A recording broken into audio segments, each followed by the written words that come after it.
বেশ জোরে সোরেই চলছে বাংলাদেশ ক্রিকেটের সব থেকে বড় বা এক্সপেন্সিভ টুর্নামেন্ট বাংলাদেশ প্রিমিয়ার লিগের 6th এডিশন, এবং যেটা আমরা এক্সপেক্ট করছিলাম এন্টারটেইনমেন্ট ভ্যালু, সেটা কিন্তু পুরোপুরি মনে হচ্ছে ওয়ার্থ। এবং ধীরে ধীরে আমরা দেখছি যে স্টেডিয়ামগুলো, ভেন্যুগুলো কিন্তু কানায় কানায় পূর্ণ হয়ে যাচ্ছে। ঢাকা ফেজটা শেষ, সিলেট ফেজ শুরু হবে, এরপর আবার ঢাকায় ব্যাক করবে। সো ঢাকা ফেজের প্রথম খেলাগুলো কেমন হলো, এগুলো নিয়ে আজকে গ্যালারিতে কথা বলতে আমাদের সাথে আছেন নিয়ামুর রশিদ রাহুল ভাই স্টুডিওতে। First of all welcome. Thank you. যেটা বলছিলাম যে এন্টারটেইনমেন্ট ভ্যালু কেমন, এন্টারটেইনমেন্ট ভ্যালুর দিক থেকে এবারের টুর্নামেন্টটা কেমন মনে হচ্ছে? সোফার আগের থেকে ডেফিনেটলি ভালো। আগে যেরকম একটা স্টার্টিং পয়েন্ট থাকতো, একটু গান টান দিয়ে টিয়ে বা যে উদ্বোধনীর যে ধরনের এক ধরনের একটা ফায়ারওয়ার্কস স্ট্রাকচার্স থাকতো, বিধায় অন্য কারণে হয়নি, because it's very less time আমরা পেয়েছি। নির্বাচন ছিল, ব্লা ব্লা ব্লা এইসব ছিল। তো আমার কাছে মনে হয়েছে নিউ ইয়ার সেলিব্রেশনের মধ্যে থেকেই যদি আমরা ধরে থাকতে পারি, তাহলে BPL is the best way. আমার কাছে মনে হচ্ছে যে এখন পর্যন্ত ফার্স্ট রাউন্ড যেটা ঢাকাতে শেষ হলো, পরের ম্যাচগুলিতে যেগুলি আমরা দেখলাম, যেটা নাম্বার 7 থেকে 10 পর্যন্ত, আমার কাছে মনে হচ্ছে যে ইট ইজ ওর্দি। আর যেটা আপনি বলছিলেন, তাতে আমার কাছে মনে হচ্ছে যে এখন সব টিমের মধ্যে অ্যাটলিস্ট একটা প্রতিদ্বন্দ্বিতা শুরু হয়ে গিয়েছে, ক্যালকুলেশন শুরু হয়ে গিয়েছে। আমার মনে হয় যে সিলেট থেকে আরও বেশি, সিলেটের পার্টটা শেষ হওয়ার পরে ওইটার ডেফিনেটলি তো ওটার ইম্পর্টেন্স তো আছেই ওখানে। ওখান থেকে ঢাকায় যে ম্যাচগুলি হবে 21, 22, 23, ওটাতে দেখবেন যে আপনার অনেক কিছু চেঞ্জ হয়ে যাবে। এবং আমার কাছে মনে হচ্ছে যে বিপিএলের যে রং বদলানোর যে ব্যাপারটা, তাতে আমার কাছে মনে হচ্ছে যে ফার্স্ট পার্টেরটা কন্টিনিউ করবে হয়তো সিলেট, তারপরে হয়তো ঢাকা। রাইট। রাহুল ভাই, বিপিএলের ফার্স্ট ফেজে ইউজুয়ালি যেটা হয় যে ফ্র্যাঞ্চাইজিগুলো নিজেদের শক্তিমত্তাগুলো একটু চেক করে নেয়, পারমুটেশন কম্বিনেশনগুলো ট্রাই করে। 3-4টা ম্যাচ খেলার পর আসলে দে ডিসাইড যে how to go about the টুর্নামেন্টটাকে তারা কীভাবে অ্যাপ্রোচ করবে। বারিং দ্যাট দিস ফ্যাক্ট, এখন পর্যন্ত যতগুলো খেলা হয়েছে সব থেকে ব্যালেন্স টিম কোনটাকে মনে হয়েছে আপনার কাছে? আমার কাছে মনে হয়েছে ব্যালেন্স টিম ঢাকা যেহেতু পারফর্ম করছে, তারপরও আমার কাছে মনে হচ্ছে যে রংপুর রাইডার্সটাকে আমি একটু বলবো যে ব্যালেন্স টিম। এই কারণেই বলবো যে ক্লিক করছে না, বাট দুটো ম্যাচ হেরেছে, খুব ক্লোজ ম্যাচ, ক্লিক করছে না। বাট আপনি দেখেন রানের বিচ প্লেয়ারদের যদি আপনি দেখেন, তাহলে কিন্তু আলটিমেটলি একমাত্র ব্যালেন্স টিম কিন্তু আমি রংপুর রাইডার্সকে বলবো। আপনি দেখেন প্রত্যেকটা বিভাগই কিন্তু তাদের ভালো ভালো প্লেয়ার আছে এবং তাদের রিপ্লেসমেন্টও আছে। তারপরে যদি আপনি আমাকে কাউকে বলেন, তাহলে আমি কুমিল্লা ভিক্টোরিয়ান্সকে বলবো। ওরা হয়তো আপনি দেখবেন যে ক্লিক করছেন, এবং প্রতিটা ম্যাচই দেখবেন যে আপনার খুব কাছাকাছি এসে হয়তো ব্যাট প্যাচে যাচ্ছে। কিন্তু আপনি দেখেন তাদের মেইন প্লেয়ার, যেটা আমরা টি20তে বা আমরা তামিমকে যদি আমরা বলে থাকি, মেইন প্লেয়ারটা হয়তো ক্লিক এখন পর্যন্ত কিন্তু করে নাই। তারপরেও দেখেন তারা কিন্তু একটা ভালো রানের দিকে ভালো একটা টোটাল বা ভালো ফাইট ব্যাক কিন্তু তারা করছে। আর রাদার দ্যান দ্যাট, আপনি যদি জয়ের প্রান্ত দিয়ে যদি বলেন যে না, হ্যাঁ ঢাকা তো সবগুলি ম্যাচই জিতেছে, সবগুলি করেছে, হ্যাঁ আমার কাছে ঢাকার খেলাগুলি যদি আপনি মনে করে থাকেন যে হ্যাঁ তারা পারফর্ম করেছে, এখন পর্যন্ত পারফর্ম করছে, কিন্তু যে কোনো সময় ব্যাট প্যাচ আপনি লাস্ট ম্যাচে যদি আপনি দেখবেন যে ব্যাট প্যাচ সেটা ঘুরে দাঁড়ানোর পিছনে কিন্তু আলটিমেটলি ওদের বোলিং সাইডটা কিন্তু খুবই ভালো, rather than the batting side. আপনি দেখেন কেউ না কেউ হয়তো যদি ক্লিক না করে, তাহলে কিন্তু ওরা বোলিং দিয়ে পুষিয়ে দিচ্ছে। আমার কাছে মনে হচ্ছে যে টি20তে এক্স্যাক্টলি আপনি কোন সাইডটাকে, কোন টিমটাকে আপনি বেটার ধরবেন, এটা বলাটা খুবই মুশকিল। এক একজনের স্ট্র্যাটেজি একরকম থাকে। কেউ বোলিং স্ট্র্যাটেজি নিয়ে টিম প্ল্যান করে, কেউ ব্যাটিং স্ট্র্যাটেজি নিয়ে প্ল্যানিং করে। অনেক ইয়াং টিম আছে। আপনি দেখুন সিলেটের যদি আপনি দেখেন, it's a very young team. তারা কিন্তু আসলে ঠিক মতন ক্লিক করছে না। প্রথম 4টা ব্যাটসম্যানই কিন্তু তারা এখন পর্যন্ত ভালো রান করতে পারছে না। তো আপনি তাকেও কিন্তু আপনি বাদ দিতে পারবেন না, বিকজ ওয়ার্নার যেদিন দাঁড়াবে সেদিন কিন্তু হয়তো অনেক কিছুই বড় একটা টোটাল আপনি দেখতে পারবেন। আবার যদি আপনি রাজশাহী কিংসের কথা যদি আপনি বলেন, তাহলে দেখেন একমাত্র মুস্তাফিজ ছাড়া কিন্তু ওদের বোলিং নাই, কিন্তু তারপরে দেখেন কিন্তু রংপুর রাইডার্সের কাছে কিন্তু তারা জিতে গিয়েছে। তো আপনি কিন্তু নেভার আন্ডারস্টিমেট এনি টিম। খুবই আনপ্রেডিক্টেবল।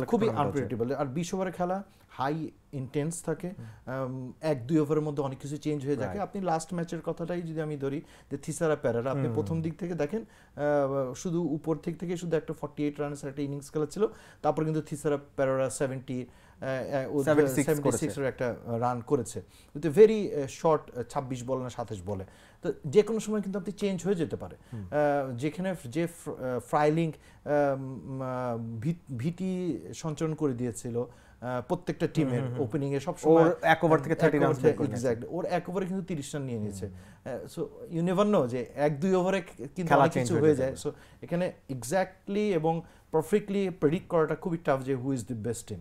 আচ্ছা রাহুল ভাই, বিপিএল বা এই ধরনের ফ্র্যাঞ্চাইজি লিগগুলোর পেছনে অন্যান্য দেশও একটা মূল উদ্দেশ্য থাকে, one of the main criterias থাকে যে ইয়াংস্টারদেরকে প্রমোট করা বা লোকাল ট্যালেন্টদেরকে প্রমোট করা। এখন পর্যন্ত যদি বলি যে একেবারেই আননোন ট্যালেন্ট যারা বের হয়ে এসেছে বা সামনে দেখেছে, কাদেরকে দেখে আপনি একটু ইমপ্রেসড বা মনে হয়েছে যে না হুইজ গুড? আমি কয়েকটা নাম আপনাকে বলতে পারি। আলিসাল ইসলাম, দ্য হ্যাট্রিক বয়, মোহর শেখ ছিলেন ঢাকা ডায়নামাইটসের একজন পেসার, ঢাকা ডায়নামাইটসের এই নাইম শেখ ছিলেন, এরকম 3-4 জন খেলোয়াড় বেরিয়ে এসেছে। কাকে দেখে ইমপ্রেসড হয়েছেন কি মনে হয়?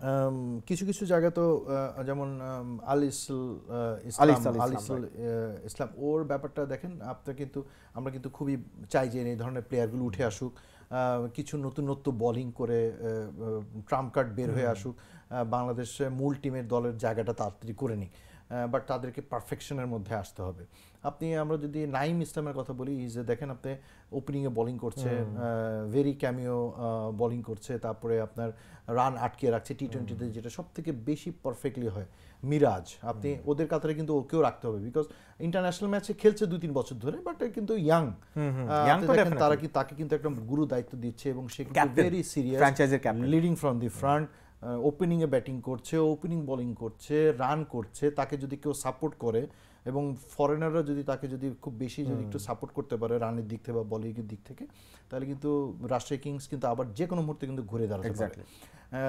আমার কাছে মনে হয়েছে যে এই ধরনের যারা ফ্র্যাঞ্চাইজি, যারা নতুন প্লেয়ার আছে, আপনার আফিফ, সেও কিন্তু সিলেটের হয়ে একটা ভালো ইনিংস খেলছে, বাট কিছু কিছু জায়গায় তাদেরকে মেন্টালি অনেক স্ট্রং হতে হবে এবং এটা নির্ভর করবে হলো যত বেশি ম্যাচ খেলবে তত বেশির উপর।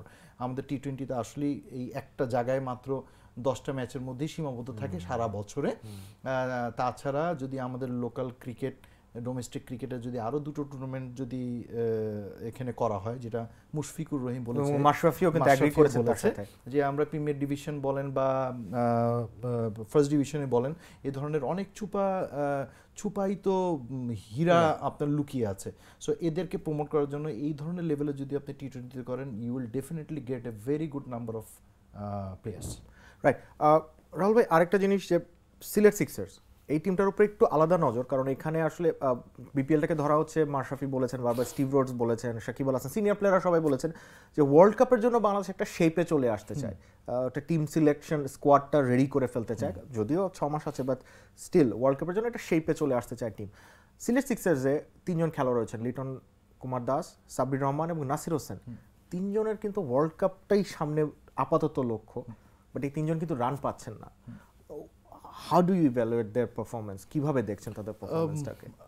সব জিনিস কিন্তু আমার কাছে মনে হয় ব্যক্তিগত যে মেন্টালি যারা খুব স্ট্রং তারা কিন্তু খুব কম সময়ের মধ্যে এটা বেরিয়ে আসবে। আপনি দেখেন সৌম্য কিন্তু is a not in good form, but ও কিন্তু ফর্মে ছিল। আপনি দেখেন জিম্বাবুয়ে, ওয়েস্ট ইন্ডিজের against Imrul Kayes also was in a very good form at Zimbabwe tour.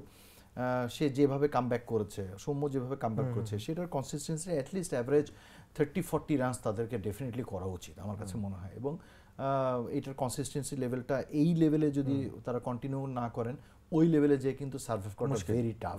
আর আপনাকে চিন্তা করতে হবে যে কোথায় খেলা হচ্ছে, ইংল্যান্ডে সুইং থাকবে, বাউন্স থাকবে, কিছু কিছু জায়গায় ডেফিনেটলি এসব টুর্নামেন্টে ট্রু উইকেট থাকে, বাট আপনাকে তো পারফর্ম করতে হবে।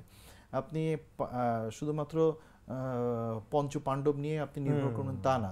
আপনি যে কথাটা প্রথমে আমাকে বলেছিলেন যে আমাদের ন্যাশনাল টিমে ঢোকার জন্য ভালো ভালো প্লেয়াররা কিভাবে আমরা বের করতে পারি, এদেরকে রিপ্লেসমেন্ট কিন্তু আলটিমেটলি আপনাকে খুঁজতে হবে এখন থেকেই। তো আপনাকে এখানে তাদের this is the right platform, যে তারা যদি নিজেরা মানসিকভাবে শক্তি বা স্ট্রং যদি না হয়, তাহলে কিন্তু ওই লেভেলে পারবে না, এবং তাদের কিন্তু সময় চলে যাচ্ছে, যে কোনো মুহূর্তে যে কেউ কিন্তু তাদের জায়গাটা নিয়ে নিতে পারবে, তখন কিন্তু আলটিমেটলি ব্যাক করাটা খুব টাফ। যেমন নাসির দেখেন অনেক দিন পর ইনজুরি ছিল, সে আসছে, তাকে দেখে মনে হচ্ছে যে he is in not good touch, but যে কোনো মুহূর্তে সে কিন্তু চলেও আসতে পারে। আপনি দেখেন আনামুল হক বিজয়, সে কিন্তু অনেক সুযোগ পাচ্ছে, তার কিন্তু আরও বেশি পারফর্ম করাটা উচিত আমার কাছে মনে হয়। যে এই ধরনের প্লেয়াররা যত পারফর্ম করবে টিম সিলেকশন করতে অনেক ইজিয়ার হয়, তখন হবে কি যে নিজেদের মধ্যে একটা কম্পিটিশন হয়। যেমন মিরাজ কিন্তু এখন নিজেকে ব্যাটিং অলরাউন্ডার হিসেবে দাবি করতে চাচ্ছে, এবং তার অ্যাটিটিউড দেখবেন যে না, সে ভালো করার জন্য তার একটা ক্ষুধা আছে। ঠিক সেরকমও আপনার নাইম ইসলাম, ও চায় যে আমি বাংলাদেশ টিমে যত তাড়াতাড়ি পারি আমি দরজাটা নক করা শুরু করি। এমনও হতে পারে যে দুই দিক দিয়ে দুইটা স্পিনার দিয়েও কিন্তু আপনি শুরু করতে পারেন, you never know. So it's up to the selectors এবং the formation of the cricket team. এটার জন্য যত বেশি আপনার শাখা প্রশাখা ব্রাঞ্চেস আমাদের প্লেয়াররা থাকবে, তত বেশি আমাদের জন্য অনেক ভালো। রাইট। রাহুল ভাই, আরেকটা জিনিস সেম ওয়ার্ল্ড কাপকে ঘিরে যদি বলি এবং বিপিএলটাকে যদি প্রসঙ্গ টানতে চাই, ওয়ার্ল্ড কাপের আগে নিউজিল্যান্ড ট্যুর আছে, আয়ারল্যান্ড ট্যুর আছে, তিনটা জায়গাতেই স্টিভ রোডস আমাদের হেড কোচ বলে গিয়েছিলেন যে হি needs a very compact pace battery, pace bowling attack. এখন আমরা যদি ন্যাশনাল টিমের পেস অ্যাটাকটা দেখি যে মুস্তাফিজ এবং রুবেল মোটামুটি সার্টেন, সাথে মাশরাফি তো আছেনই লিমিটেড ওভার্স ক্রিকেটে, বাট টেস্টের জন্য বা টি-20-র জন্য মাশরাফি যেহেতু খেলেন না। এবারে পেসারদের পারফরমেন্স কেমন থাকে? Specially I was really impressed যে তাসকিন আহমেদ যেভাবে কামব্যাক করেছে, একটা লম্বা ইনজুরি স্পেল কাটিয়ে এসে কিন্তু he is looking fit and ওর গতিটাও কিন্তু আগের গতির কাছাকাছি যাচ্ছে। So how you see them? আমি খালেদ আহমেদ এবং তাসকিনের কথা যদি ভেরি গুড সাইন যে Khaled Ahmed, Taskin and Shafiul is also come back. আমাদের বাংলাদেশ টিমের যে অলরাউন্ডার সাইফুদ্দিন, ও কিন্তু স্লোয়ার টুলারে কিন্তু খুবই ভালো বল করে। তো it's a very good sign যে না, আপনার কিন্তু তারা তাদের নিজেদের ভিতরে কিন্তু একটা হেলদি কম্পিটিশন তাদের মধ্যে হচ্ছে। তো এখন সবথেকে নির্ভর করে তাসকিন যদি আপনার ব্যাক ইন ফর্ম, আরও অনেক ম্যাচ আছে এখানে, আরও 4-5টা ম্যাচ তাকে এখানে খেলতে হবে। ও যদি নিজেকে ফিট রাখে, হ্যাঁ, হি টুক এ ভেরি গুড আপনার ইভেন্ট বিপিএল, যে তাকে শোকেস যাতে করা যায়। এবং আমার কাছে মনে হচ্ছে যে he is going in the right path under Waqar Younis. সব থেকে বড় অ্যাডভান্টেজ যেটা তাসকিন যেটা নিতে পারছেন, সেটা হলো ওয়াকার ইউনুসের সাপোর্ট। এবং ওরা যদি এই সাপোর্টটুকু ওর কাছ থেকে যদি নিতে পারে, আমার মনে হচ্ছে যে সেটা ডেফিনেটলি মিডল অফ দ্য উইকেটে দে উইল পারফর্ম। আর একটা ব্যাপার হলো যে হ্যাঁ, যেটা আপনি বলছেন যে ইংল্যান্ডের উইকেটে অবশ্যই 3টা বা 4টা পেসার এবং 2টো অলরাউন্ডার ডেফিনেটলি থাকবে। যে মাশরাফিকে আমরা ধরি ওই একটা অলরাউন্ডার, পেসার অলরাউন্ডার, সেক্ষেত্রে সফিউদ্দিনের একটা সুযোগ থাকবে, বিকজ অলরাউন্ডার আছে, ছোট ছোট সুইং করে, and he is a very very very good bowler. আর সেই সাথে রুবেল টুবেল এরা তো আছেই, কেউ যদি খারাপ করে তাহলে তো আপনি রিপ্লেস পাবেনই। আমার কাছে মনে হয়েছে যে এই ধরনের প্লেয়াররা যত বেশি আসবে, তত আপনার রিপ্লেসমেন্টটাকে আপনাকে আরও বেশি মজবুত করবে পাইপলাইনগুলি। আমার কাছে মনে হচ্ছে যে এটা একটা হেলদি কম্পিটিশন, এবং এটা কন্টিনিউ করতে বলে বাংলাদেশের ক্রিকেটের জন্য অনেক ভালো থাকবে। রাইট। রাহুল ভাই, এবার আসা যাক যে পঞ্চপাণ্ডবের কথা হচ্ছিল, এর মধ্যে 3জন কিন্তু বেশ ভালো পারফর্ম করছেন, ইনফ্যাক্ট দলের হয়ে ম্যাচ জেতাচ্ছেন, এবং তাদেরকে নিয়ে আসলে যে 5জনকে আমরা সবসময় বলি যে 1.5 দশক টেনে নিয়ে যাচ্ছেন বাংলাদেশ ক্রিকেট, তাদেরকে নিয়ে আসলে কোনো কোয়েশ্চেন নেই। মাশরাফি, সাকিব, মুশফিক, তামিম এবং মাহমুদুল্লাহ রিয়াদ। এর মধ্যে এখন পর্যন্ত তামিম আর মাহমুদুল্লাহ কিন্তু সেভাবে পারফর্ম করতে পারেননি। We know they are going to perform, but ওদের খেলাটা কেমন দেখলেন? এই দুজনের কথা যদি বলি, আসলে বেসিক্যালি একটু ফ্যাটিক মনে হয়েছে কি? এতগুলো ক্রিকেট খেলে এসেছে, এত দিন ধরে টানা খেলছে, ওইটা আসলে ওদের মধ্যে কিন্তু দেখা যায় না। ব্যাট বলে হচ্ছে না ঠিক মতন।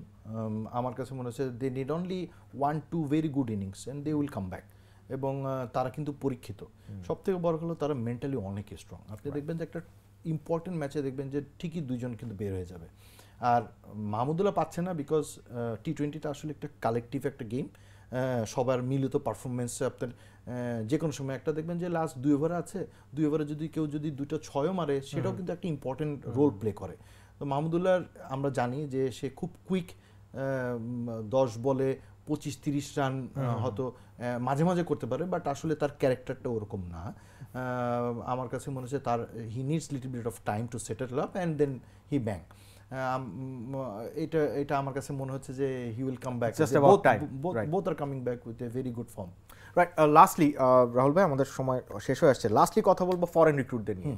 এবারে কিন্তু বেশ কয়েকটা সারপ্রাইজ ছিল, Rilee Rossouw, Qais Ahmad the leg spinner, এবং বড় তারকা লামিচানে ছিলেন, ক্রিস গেল পারফর্ম করতে পারেননি, এবি ডিভিলিয়ার্স আসছেন সিনারিওতে, ডেভিড ওয়ার্নারের কাছ থেকে রান পায়নি, স্টিভেন স্মিথ ফিরে গেছেন।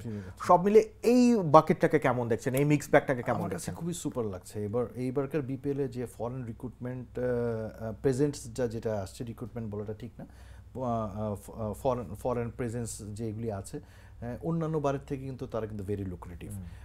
স্মিথটা থাকলে আরো বেশি হতো যদি তার ফর্মটা যদি এরকমভাবে না থাকতো, but it's a part of game, injury এটা কিছু করার নাই। বাট আপনি যখন এবি ডিভিলিয়ার্স আসবে, ক্রিস গেইল ইজ ইন, যদি তার ফর্মে ফিরে পায়, আমার কাছে মনে হচ্ছে যে it will be a very massacre. আর অন্যান্য টিম ডেফিনেটলি তারা সাফার করবে, বাট তারাও ফাইন্ড আউট করবে তাদের উইক পয়েন্টসগুলি। তাদেরও তো আপনার ফরেন রিক্রুটমেন্ট আছে। আপনি কালকে দেখেন থিসারা যেটা রংপুর এয়ার্সে গত 2 বছর ধরে খেলেছে, ও যে পারফর্ম যেটা নিউজিল্যান্ড থেকে করছে তার কন্টিনিউশনটা করছে। So just looking forward to see their good performance in the next matches যেগুলি আছে। আমার কাছে মনে হচ্ছে যে বিপিএলটাকে আরও বেশি আনন্দদায়ক করার জন্য তাদের যে পারফর্মগুলি তাদের ভিতর থেকে এখনও বের হয়নি, এটা definitely it will come out. Right, Rahul ভাই অসংখ্য ধন্যবাদ আজকে বিপিএল নিয়ে অ্যানালাইসিস করার জন্য। Thank you. ভিউয়ার্স, আপনারা নিয়ামুর রশিদ রাহুলের মুখ থেকে শুনছিলেন এবারে বিপিএলটা কেমন হলো এক্সপেক্ট করছেন রাহুল ভাই, এবং আমরাও এক্সপেক্ট করছি, এবং শিওরলি আপনারাও এক্সপেক্ট করছেন যে সেকেন্ড এবং থার্ড ফেজগুলোতে আরও বেশি এক্সপ্লোশন নিয়ে বিপিএল আপনাদের সামনে হাজির হবে। সেই অপেক্ষাতে রেখে এখনকার মতো বিদায় নিচ্ছি। ভালো থাকবেন, সুস্থ থাকবেন।